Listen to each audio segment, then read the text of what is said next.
We're here with MMA pioneer, a true legend of this sport, former UFC heavyweight champion, former Pride world champion, Mark the Hammer Coleman.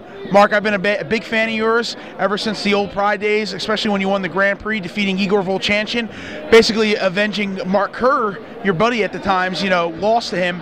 I just want to know what you've been up to, man. I know you've retired recently. I just want to see what you've been up to.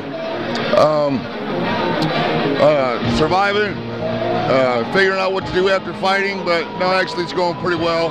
I did have hip replacement about a year ago, but that went really well and I feel good, and I guess I'm going to call it semi-retired, because anytime I walk in that cage you kind of get that itch again, so I never say never. But I got to do the Ultimate Fighter show, coached on the Ultimate Fighter show, Tough, and then that was just an incredible experience. Awesome, I loved it, and just rolling. Absolutely. I got one last question for you. MMA has really transitioned from what they used to call pit fighting or cage fighting back in the day. You being a strong wrestler coming out of Ohio State, good buddies with Kevin Randleman, how important is amateur wrestling as a base and a precursor to mixed martial arts? Well, I think it's the most important. I've said that from day one. If you can't wrestle, you can't fight.